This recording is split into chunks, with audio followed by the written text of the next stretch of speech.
Es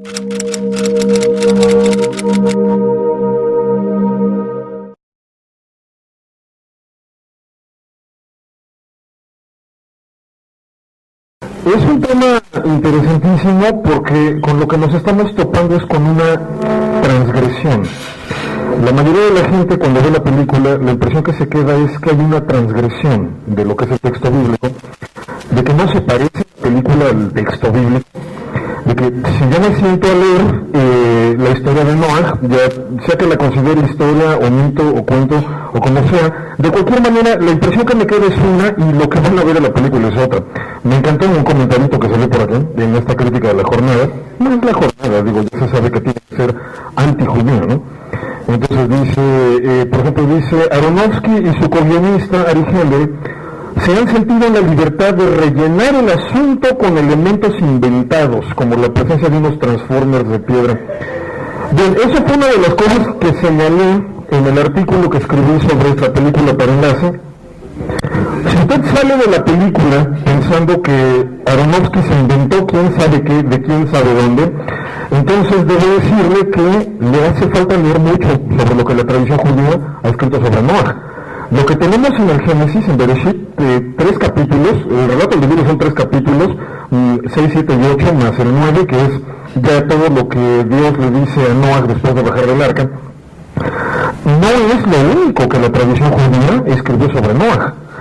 Tenemos otra fuente muy importante en la literatura apocalíptica, y aquí es donde empiezan los detalles interesantes. La literatura apocalíptica fue escrita por un movimiento disidente del judaísmo antiguo.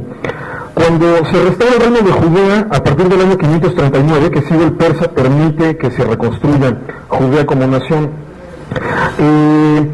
se establece un judaísmo marcadamente sacerdotal. Durante varios siglos, la conducción espiritual, bueno, hasta la destrucción del Beit HaMikdash, la conducción del pueblo judío va a estar a cargo de los Kohanim. No va a haber un liderazgo político definido en ese momento inicial. ¿Por qué? Porque los persas no lo permiten. Judea es un reino vasallo.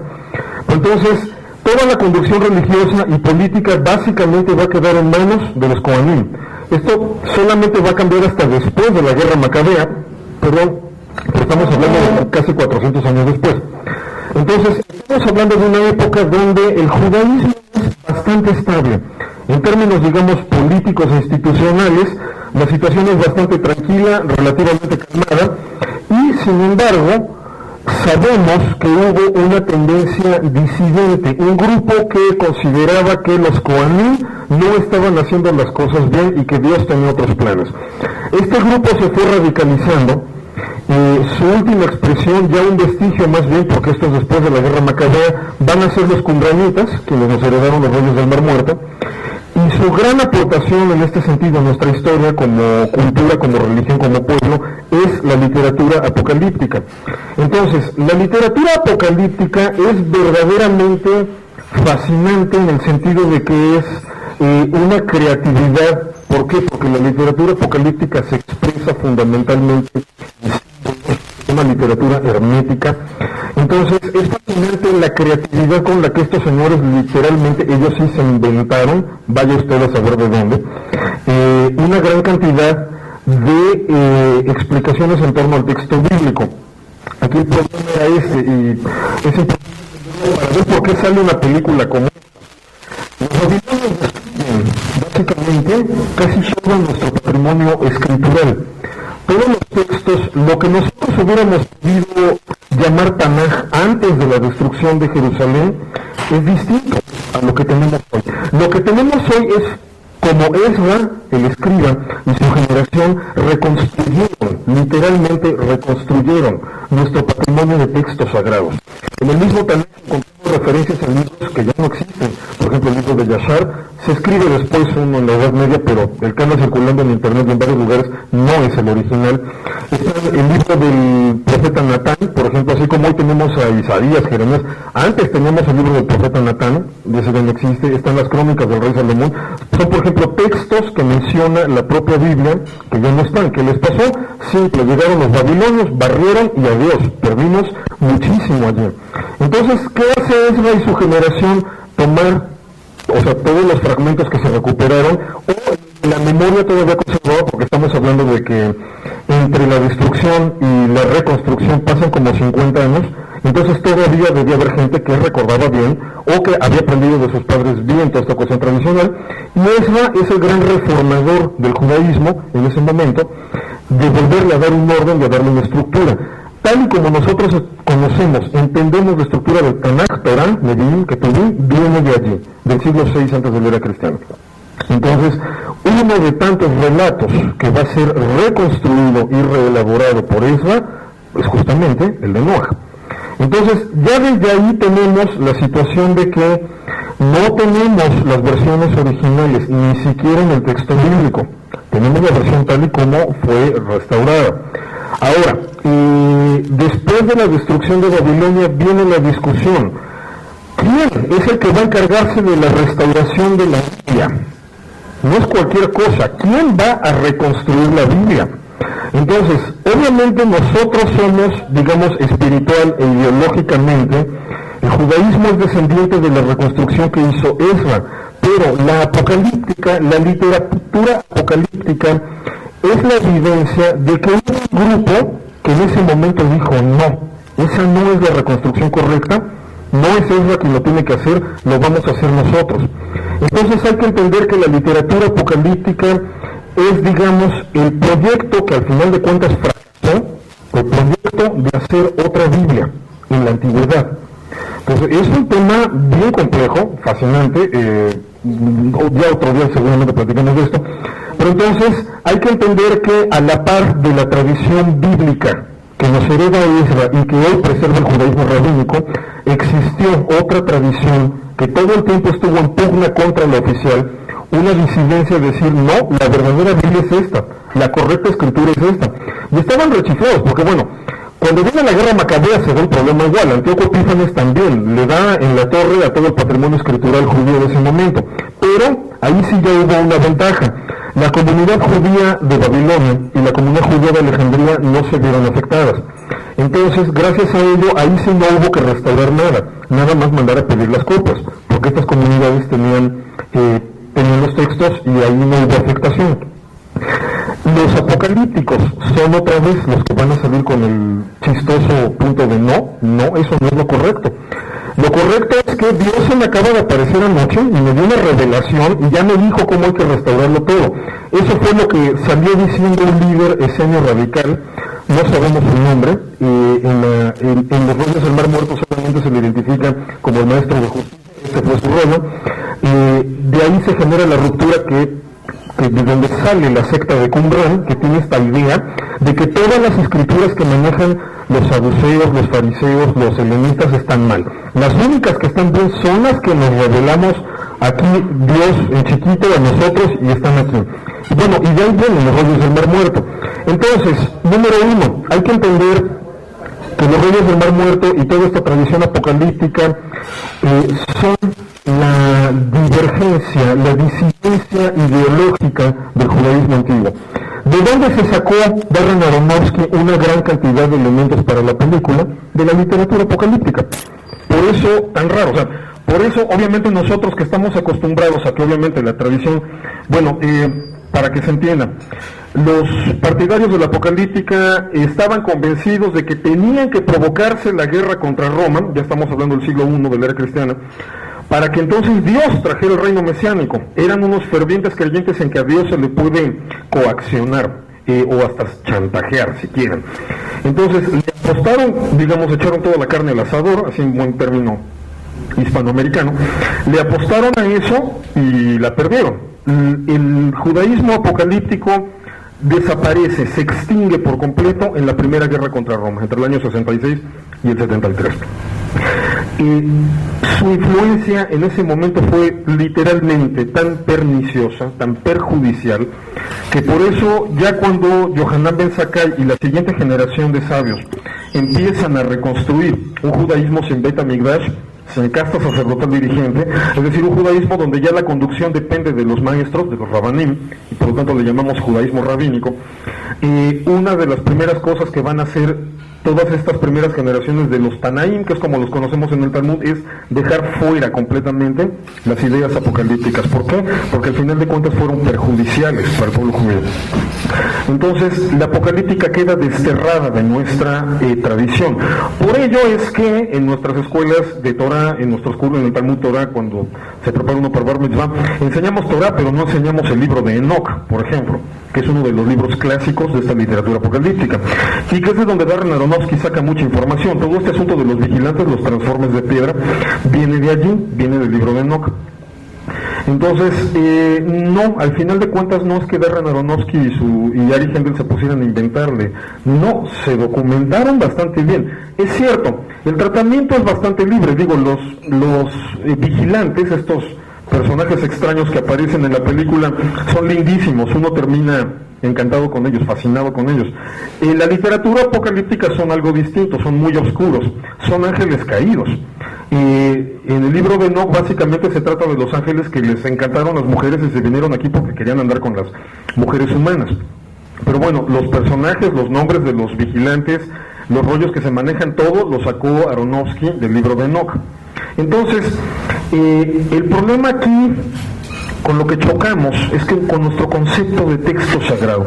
¿Por qué la película nos parece transgresora? Porque se sale de la historia de Noah, tal como nos la han contado tradicionalmente, o se sale en el medio cristiano de cómo se ve la historia de Noé en los catecismos y etcétera. Y aquí el problema es este. Por ejemplo, la Torah dice, del diluvio bajaron, del arca bajaron 8 personas, o sea, Noah, Sem, Cam y Jafet, sus hijos, y las esposas respectivas. Pues sí, pero no dice realmente ni qué edades tenían, ni en qué condiciones iban, no da más detalles. En la película bajan esas 8 personas del arca, efectivamente, o sea, baja Noé, su esposa, Sem con su esposa, y las 2 niñas que se sobreentiende serán las que luego vendrán a ser las esposas de Jafet y de Ham. Es decir, hay una vuelta de tuerca donde nos cuentan la historia de otra versión, y ahí es en donde, ¿qué hace uno? ¿Qué dice uno? Es que eso ya se pasó del límite. Bueno, entonces yo pregunto, ¿quién pone los límites? Estamos hablando de un texto milenario, que aparte después de la destrucción en Babilonia fue reconstruido, que aparte originalmente estuvo en palohebreo, digo porque el hebreo como tal, digamos que lo tenemos del siglo 8 antes de la cristiana para acá. Lo que se habla antes, lingüísticamente se le llama paleo-hebreo. Se escribía con letras diferentes, era mucho más rudimentario en sus construcciones gramaticales. Y bueno, estamos hablando de un idioma que para cuando se regresa de Babilonia ya no se hablaba. Entonces, ese fue el gran problema que en ese momento tuvo Ezra. Es decir, esto está a punto de perderse, no nada más porque los babilonios le dieron en la torre nuestro patrimonio, sino porque está en un idioma que ya no se habla y tenemos que preservarlo de alguna manera. 8 siglos después, ya en la era talmúdica, es el mismo problema que va a tener Onkelos. Después de la destrucción del Beit HaMikdash, es lo mismo. El pueblo judío en ese momento ya no habla el hebreo, ya no, desde entonces, desde antes incluso, ya no hablamos el hebreo como idioma coloquial, hablábamos el idioma circundante, en ese momento el arameo. Se parece, claro, como el español se puede parecer al francés, tiene muchas raíces en común, pero no es igual. Entonces, la diatriba de Onkelos es esa. Tenemos un gran patrimonio en riesgo porque nos destruyeron el templo, porque todo esto le dieron al traste los romanos, y aparte porque está en un idioma que por una parte no se habla, y por otra parte está escrito en el idioma tal como se hablaba hace 8 siglos. Y bueno, en 8 siglos los idiomas cambian, aunque se siguiera hablando, los idiomas cambian. Si no, agárrense un libro en español del siglo XIII y van a ver si le entienden en algo, ¿no? O en inglés del siglo XIII. En alemán del siglo XIII les diría, ni siquiera existe. Entonces, por eso, aunque no se ve la necesidad de traducirlo y ponerlo en arameo, el texto de la Torah en arameo, para que se siga entendiendo. Entonces, ha sido un esfuerzo tremendo a lo largo de la historia por parte del judaísmo rabínico de preservación del conocimiento por medio de todo este tipo de recursos. Ahora, es evidente que ya desde la antigüedad los judíos nos enfrentamos con el problema de que el texto bíblico es un texto muy extraño, y la prueba de ello son los llamados midrashim. Seguramente todos en algún momento habrán escuchado algún relato midrashico, que son se toma un relato de la Torá y se le agrega algo, se le agregan los detalles que no vienen en la Torá. Por ejemplo, que cuando Abraham iba a sacrificar a Yitzhak ahí en el monte Moria, en ese momento Yitzhak tuvo la visión de cómo en el futuro el templo sería destruido 2 veces, y cómo después de esas 2 destrucciones su descendencia regresaría del exilio. Entonces, en el momento en que Abraham levantaba el cuchillo, dice el Midrash, Yitzhak estaba viendo los templos destruidos, y en el momento en que el ángel detuvo a Abraham para que no lo matara, en ese momento Yitzhak vio la restauración de Israel, las 2 restauraciones de Israel. Así es como funciona el Midrash: toma el relato bíblico y lo decora con algo, y con un objetivo evidentemente didáctico. Entonces, Darren Aronofsky no es el primero en la historia del judaísmo en agarrar un pasaje bíblico y rellenarlo con algo. Solamente se está comportando en la lógica del Midrash. Ahora, ¿qué es lo que uno le pone ahí? Y esta es la parte interesantísima de lo que es un texto sagrado. Si yo quisiera filmar una película con los elementos estrictos del Génesis sobre el diluvio, me va a salir una película como de 20 minutos, porque son 3 capítulos nada más. Es muy conciso, muy compacto el relato, apenas si son los elementos para que entiendas el sentido moral de la historia. Hay un sentido moral, es ahí donde el diluvio bíblico, el diluvio hebreo, es distinto de todos los demás diluvios, del sumerio, del acadio, del babilonio, del asirio, etcétera. En el sentido de que hay está el concepto moral, o sea, todo esto no pasa por nada más porque los dioses se enojan, que es como pasa en las otras mitologías. Simple y sencillamente la humanidad fue la misma que se llevó a esa condición. Entonces, hay una cuestión allí moral, pero los datos son pocos, se entiende. Hay una idea como general de la historia, pero si realmente me quiero ponerla a hacer una historia de un par de horas, para que sea una película de cine decente, para que valgan la pena los 60 pesos que uno paga, si me quiero poner a hacer toda la historia, le tengo que meter algo. Y esto es lo fascinante de los textos sagrados. ¿Qué voy a poner al relato? Ok, puedo consultar Apocalíptica, puedo consultar Midrashim, puedo consultar Talmud, todo lo que quiera.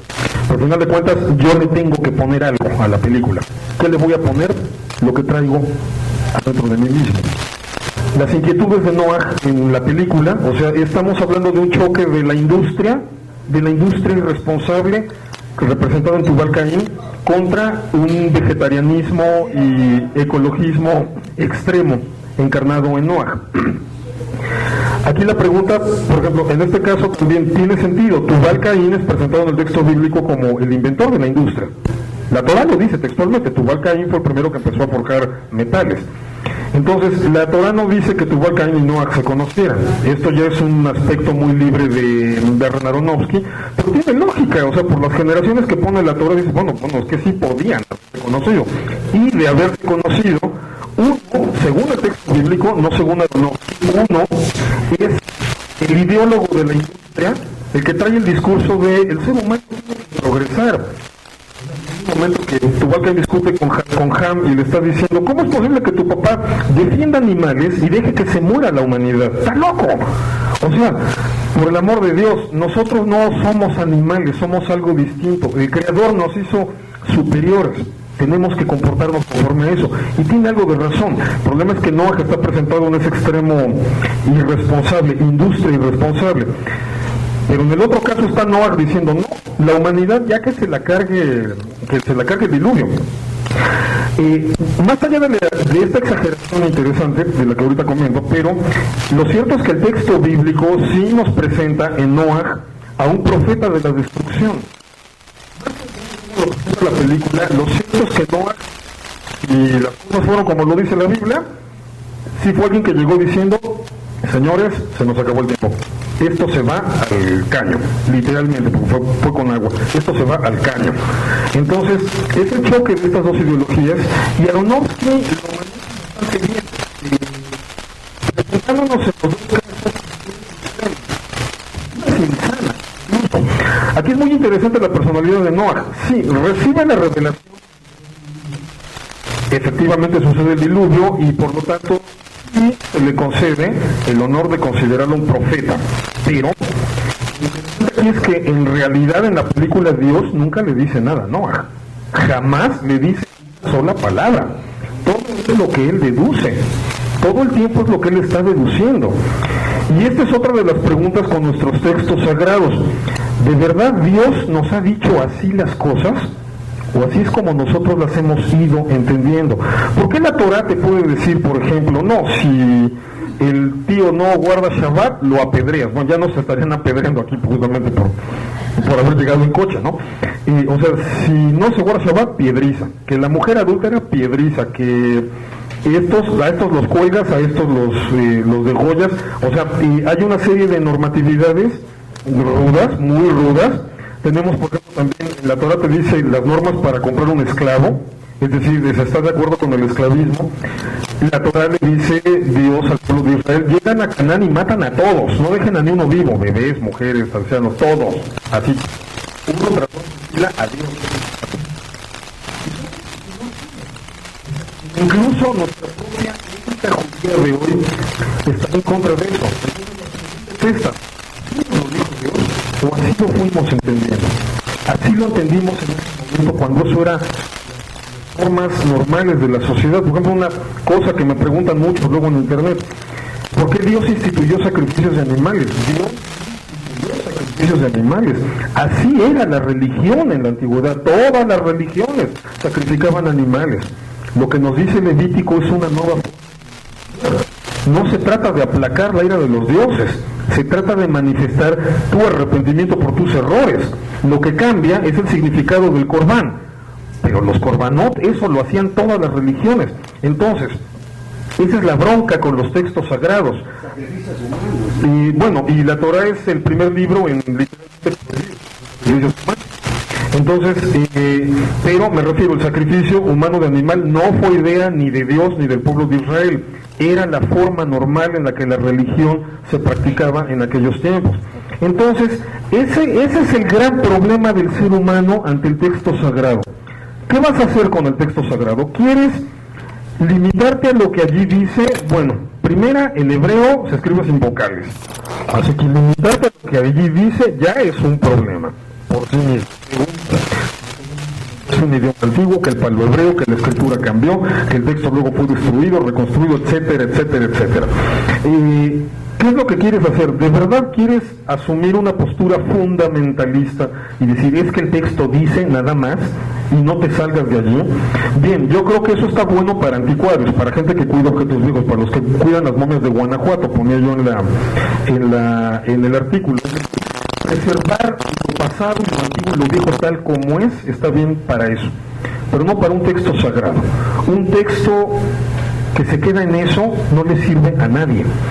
Lo genial, lo que de veras me quita el sueño, a veces no duermo, de veras a veces no duermo, imaginándome en qué tenía en la cabeza Ezra, el escriba, cuando reconstruye un texto y lo hace así de laxo, así de abierto, así de escueto, con temas tan puntuales, con brincos elípticos enormes, donde deja huecos enormes para que los rellenemos con lo que lo necesitamos rellenar.